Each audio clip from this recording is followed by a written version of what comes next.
본문의 말씀을 통해 하나님의 길, 사람의 길 어떻게 구분을 할까?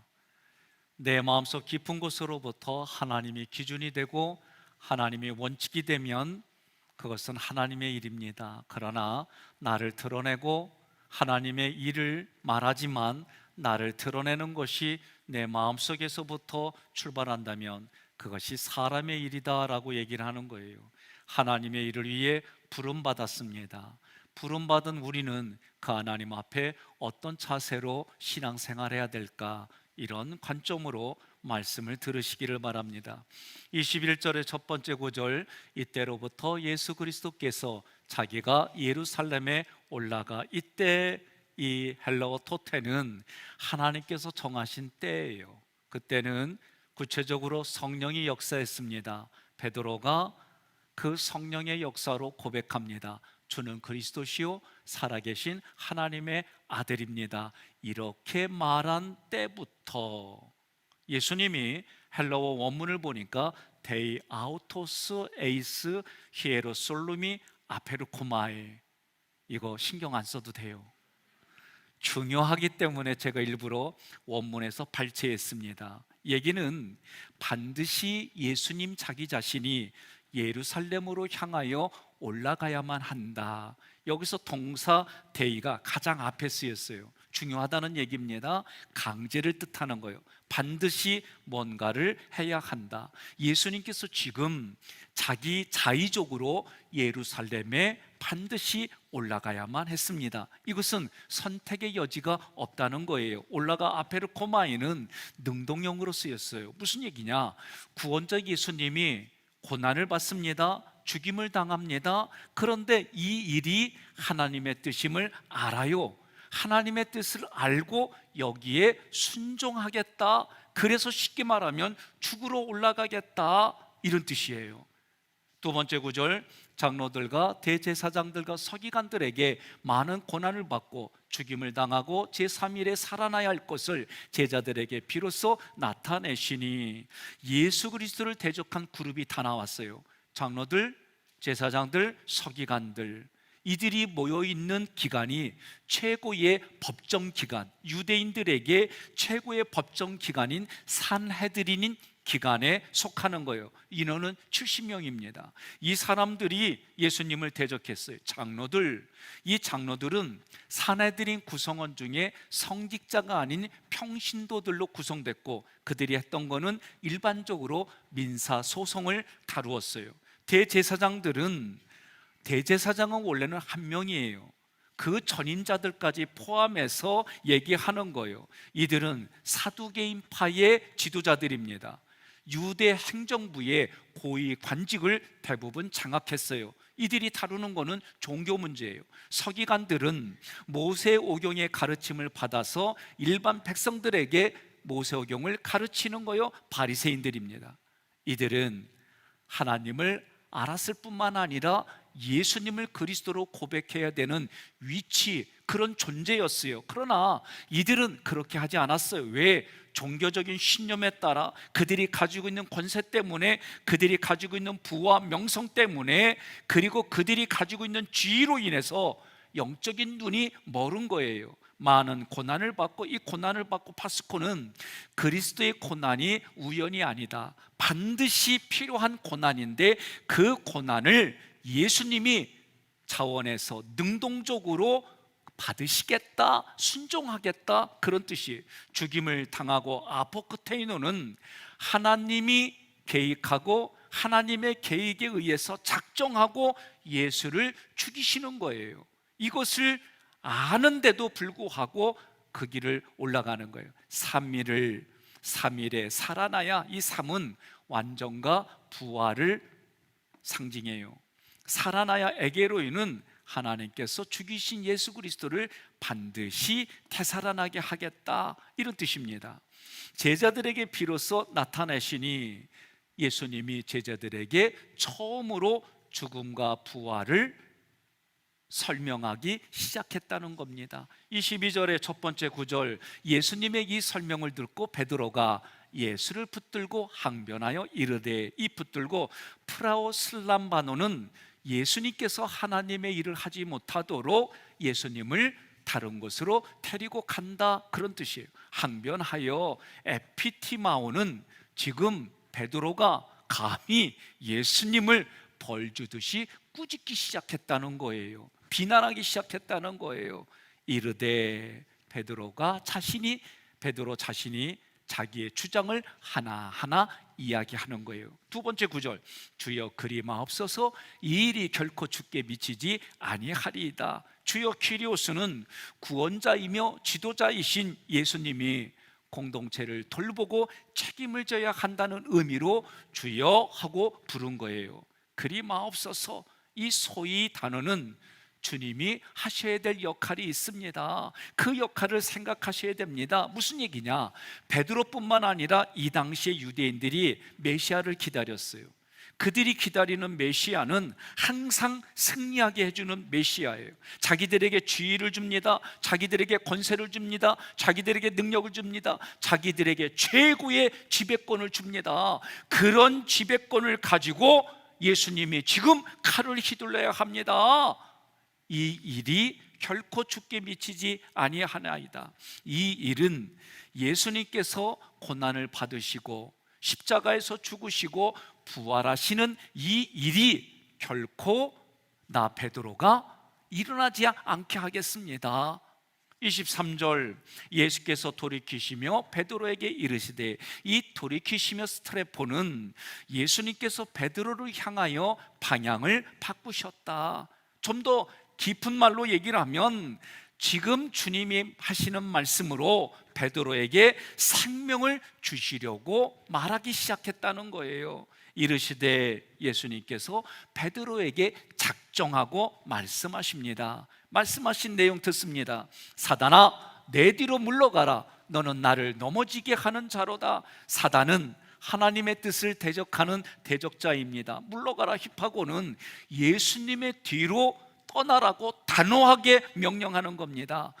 예수님 자기 자신 나를, 이 헬러 무는 예수님을 강조하는 거예요. 너는 나를 넘어지게 하는 자로다. 이 넘어지게 하는 자 스칸달로는 지금 예수님이 그 유혹에 빠지도록 덫을 놓는 거예요. 참 사람이신 예수님께서 하나님의 뜻을 따라 구원을 완성하지 못하도록 베드로가 유혹하는 거라는 거예요. 허허, 저는요, 그런데도 이런 베드로가 솔직히 좋아요. 이렇게 어려운데 내 편이 되어주고, 힘들 때 자기 생각, 자기 감정이지만 역사적인 진리, 하나님의 말씀을 의도와는 벗어나지만 이런 사람도 드물어요.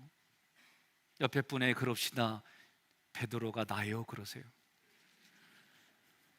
23절 세 번째 구절에 내가 하나님의 일을 생각하지 아니하고 도리어 사람의 일을 생각하는도다 하시고, 여러분, 하나님의 일, 이 하나님의 일이 뭡니까? 예수님을 이 땅에 보내신 거예요. 왜 보내셨어요? 이 땅을 사랑하셔서 회복시키려고 보내주신 거예요. 예수님을 보내주시는데 예수님을 누구로 보내주시냐? 그들이 기다리던 그리스도 메시아로 이 땅에 보내셨어요. 그리스도로 오셔서 무엇을 하셨느냐? 나의 죄와 나의 허물을 대신 가져가셔서 그 허물과 죄의 대가로 십자가에서 못 박혀 돌아가셨어요. 돌아가신 다음에 이 땅에 사망이 왕노릇해요. 우리는 죽음 앞에서 벌벌벌 떨어요. 그 사망왕을 예수님이 3일 만에 깨트리고 부활하십니다. 부활하신 이유는 잠자는 자들의 첫 열매가 돼서 우리가 육신이 흙으로 돌아가면 예수님처럼 그렇게 부활한다라고 보여주시기 위해서, 진리를 가르쳐 주시기 위해서 사흘 만에 부활하십니다. 그분이 승천하십니다. 수많은 증인들 앞에서 하늘로 승천하세요. 그리고 약속대로 성령 보혜사로 우리에게 오셨고, 마지막 때에 예수님이 재림주로 심판주로 이 땅에 오시는 거예요. 이러한 내용, 이러한 진리를 믿게 하려고 예수님이 오셨어요. 예수님을 믿고 이 진리들을 믿는 것이 하나님의 일입니다. 그 하나님의 일을 베드로는 생각하지 않는다는 거예요. 이런 하나님의 계획을 생각하지 않는다는 것. 도리어 헬라어 알라는 우의접속사예요. 지금까지 말한 것보다도 더 중요하게 여기는 것은 지금부터 말하는 것이다. 그러면서 베드로가 지금 이야기하는 겁니다.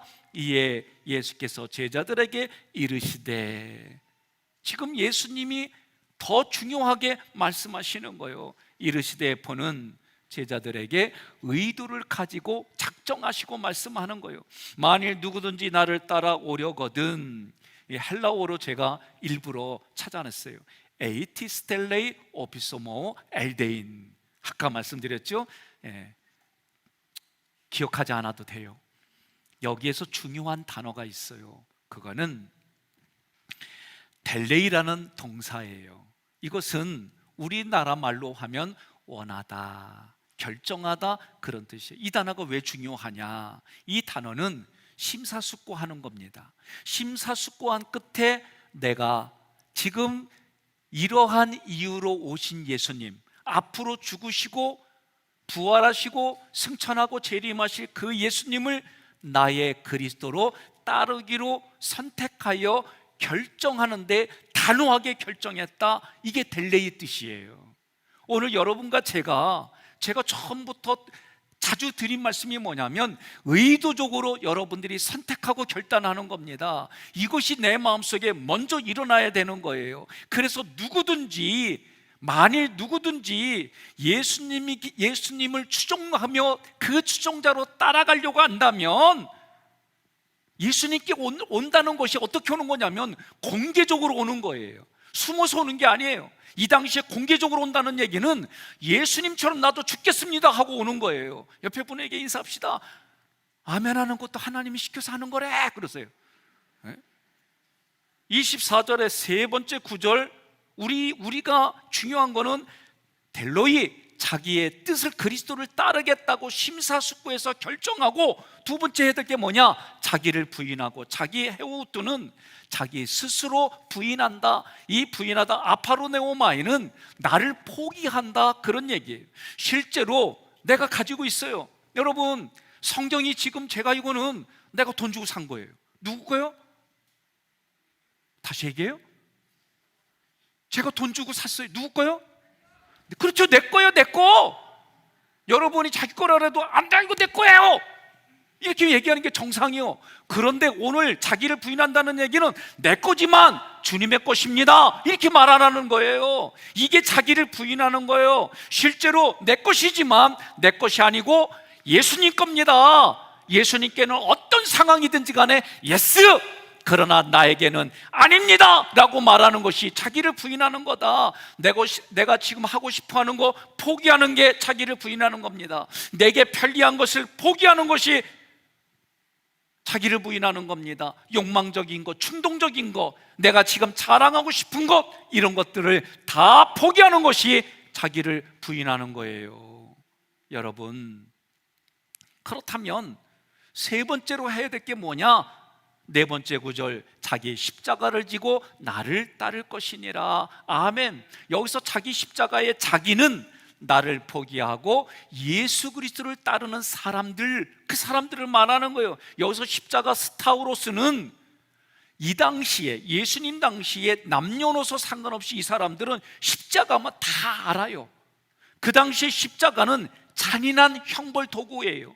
그 자리는 수치스러운 거예요. 다 발가벗겨져서 못 박혀 아주 처절하게 고통을 겪어가며 죽어가는 형벌 도구예요. 이것을 지신 분이 예수님의 십자가예요. 예수님이에요. 예수님이 수치를 겪었습니다. 멸시를 겪었습니다. 죽임을 당했습니다. 그것이 십자가라서 한마디로 말하면 십자가는 죽는 거예요.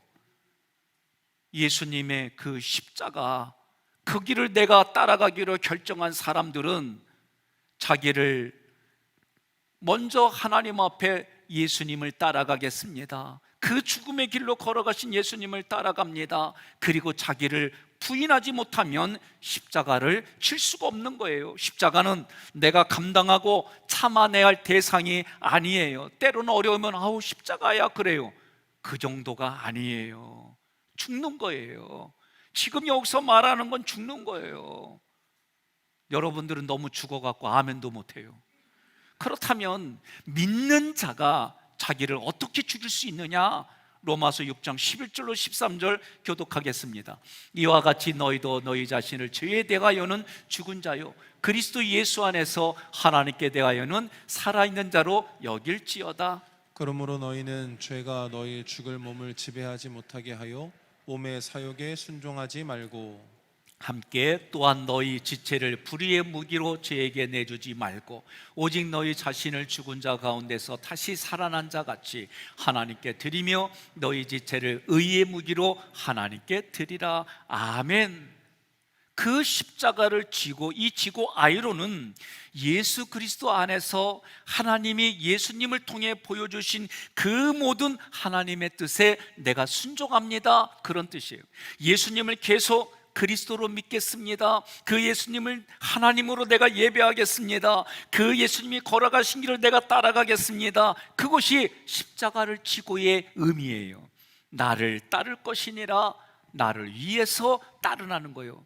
너를 위해서 따르지 말고, 너를 위해서 예배드리지 말고, 오직 예수님을 위해, 오직 삼위일체 하나님을 위해 예배드리고 예배드리라는 거예요. 여러분, 따를 것이니라 아콜루데오는 예수님이 걸어가신 삶의 방식을 나의 방식으로 받아들여서 그 방법에 동의하고 순종하겠습니다, 이런 것이 예수님을 따르는 거예요.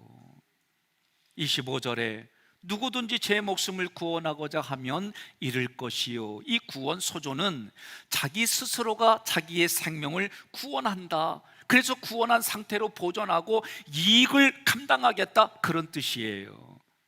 자기 스스로 자기가 능력자가 돼서 구원하겠다는 거예요. 이런 사람이 있을 수가 없습니다. 그렇게 하면 잃을 것이요 이 아폴루미는 미래 시제예요.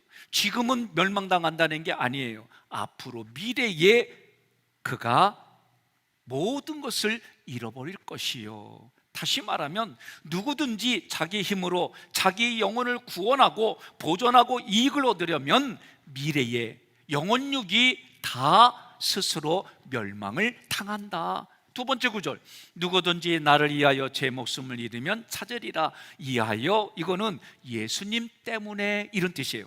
예수님 때문에 내가 포기합니다. 예수님 때문에 내 힘으로는 할 수 없지만 하겠습니다 라고 말하는 거예요. 예수님 때문에 나의 목숨을, 나의 영혼의 생명을 잃어버리면 찾으리라. 이 찾으리라 휴리스코는 미래에 이루어질 일입니다. 다시 말하면 내가 지금 예수님 때문에 모든 것을 잃어버리면, 모든 것이 죽으면, 모든 것이 멸망하면 미래에 그 모든 것을 그대로 다시 회복시켜 주시고 찾게 해주시겠다. 이것이 예수님의 약속이에요. 누구든지 예수님 때문에 자기의 영혼을 잃어버리면 미래에 그 영혼을 다시 찾게 해주신다. 26절, 사람이 만일 온 천하를 얻고도 제 목숨을 잃으면 무엇이 유익하리요? 사람이 무엇을 주고 제 목숨과 바꾸겠느냐? 목숨을 잃으면, 천하를 얻고 목숨을 잃으면 이 재미を잃다는 것은 손해를 본다는 거예요. 다시 말하면 자기 목숨을 잃어버린다. 왜 잃어버립니까? 내가 나를 구원한다고 하는 사람은 하나님이 그 사람의 목숨을 걷어가신다, 그 얘기예요. 무엇이 유익하리요? 유익하다. 미래에 하나님께 받을 유익이 하나도 없다는 거예요. 그러면서 사람이 무엇을 주고 제 목숨과 바꾸겠느냐? 이 주다 디도미는 미래에 자기 목숨과 바꿀 수 있는 재물이 어떤 것이 있겠느냐? 쉽게 말하면 이런 거예요. 여러분과 저는 하나님 앞에 갔더니 예수님을 믿어요. 예수님의 피값 때문에 내가 생명을 받았어요. 그래서 우리에게 재물이 누구요? 예수님을 우리가 재물로 드리면 여러분과 제가 천국의 삶, 하나님이 통치하는 그 나라에 우리가 마지막 심판 때 들어가는 기준이 되는 거예요. 그 얘기를 하는 거예요. 여러분, 이 바꾸겠느냐 안 팔라고만은 구입 대금을 말해요. 내가 나의 목숨을 위해서 무엇을 줄 수 있느냐, 자기 스스로 자기가 선한 일을 하고 어떤 힘을 보태서 구원받을 수 있다라고 말하는 사람은 하나님이 받으시려고 하는 예수 제물을 줄 수 없기 때문에 하나님에 의해서 그들은 영원토록 멸망당하고, 우리는 예수님 때문에 모든 걸 잃어버리고 죽었다고 생각했는데 예수님 때문에 우리가 다시 살아나는 일이 미래에 있을 것이다 라고 예수님이 말씀하는 거예요. 26절은 장로들과 대제사장과 서기관들이 높은 권세를 가졌어요. 큰 부를 가지고 있어요. 그들에게 주어진 부와 명예와 권세는 그 어떤 것으로도 비교할 수 없어요. 그러나 그들이 자기의 영혼을 구원하려고 했지만 오히려 그들은 하나님에 의해서 그들의 영혼이 멸망당하고 그들의 미래에 자기의 영혼을 위해서 하나님 앞에 내놓을 수 있는 것이 아무것도 없다라고 얘기를 하는 거예요. 27절에 인자가 아버지의 영광으로 그 천사들과 함께 오리니, 자, 오리니 일대의 엘코마이는 공개적으로 오는 겁니다. 누구든지 볼 수 있게 온다는 거예요. 이 무엇을 하려고 한다는 예수님의 의지가 여기에 담겨져 있어요. 지금 당장 예수가 그리스도로 하나님 아버지의 영광에 둘러싸여서 천사들을 거느리고 지금이라도 당장 오겠다, 당장 오셔서, 두 번째 구절, 그때 각 사람이 행한 대로 갚아주겠다. 예수님이 아버지의 영광으로 그리스도로 함께 천사들을 거느리고 함께 오셔서 그때에 우리가 언어로 말한 대로 행동한 대로 갚아주시겠다. 지금 당장이라도 그렇게 하시겠다, 그런 의지예요. 이 갚으리라 아포디도미는 돌려준다. 무슨 얘기냐? 보상받을 사람에게는 보상해주고 형벌받을 사람에게는 형벌로 갚아주시겠다, 그 얘기입니다.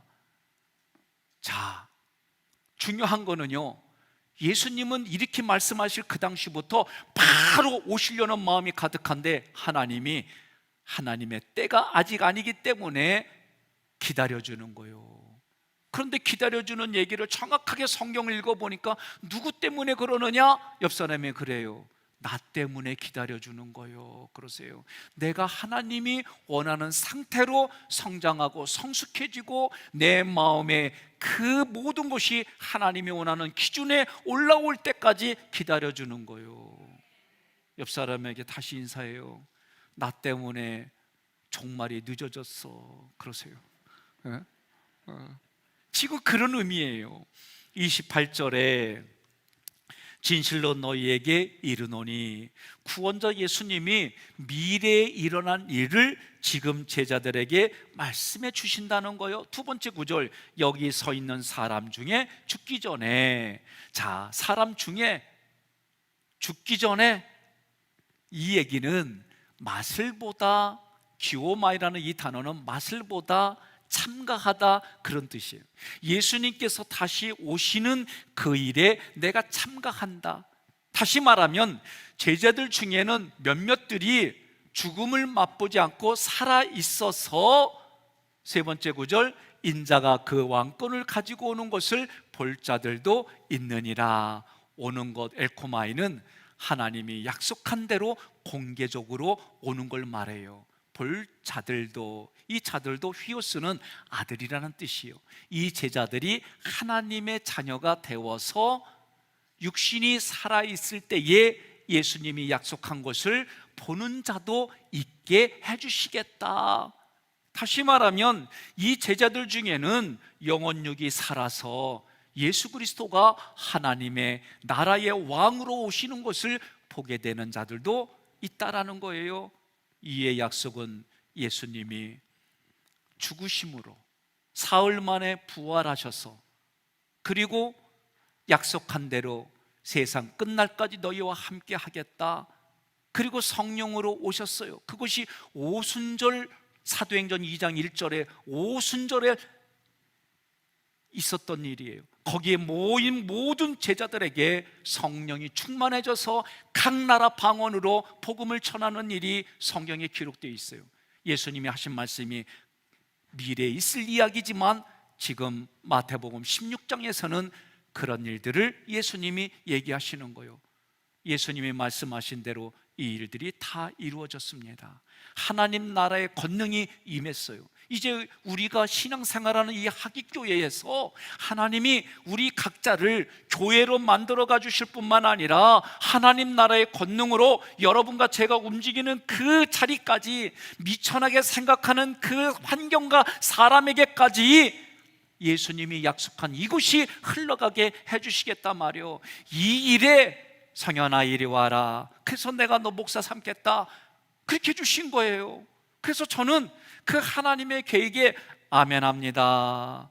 나 같은 사람에게 아버지가 되게 하고 남편이 되게 하고 목사가 되게 하고, 내게 능력은 없지만 하나님의 말씀을 바라보고 하나님을 바라보고 따라가려고 몸부림치는데, 주님이 나에게 은혜로 말씀이 깨달아지게 하고 그 은혜로 너에게 은혜를 선물로 줬다라고 말씀하시는 거예요. 그 선물을 뜯어서 내 것으로 받아들이고 내가 그것을 누리고 살아가며 너무 감동해서 내가 하나님 일꾼이 되겠습니다, 그렇게 일꾼이 되게끔 감동을 주셔서 나 또한 거기에 순종하고 아멘 하고 여기까지 왔고 앞으로도 가겠단 말이에요.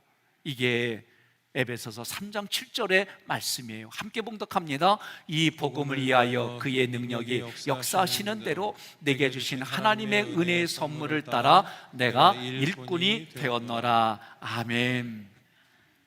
지난주 목요일 날 세미나를 하루 앞당겨서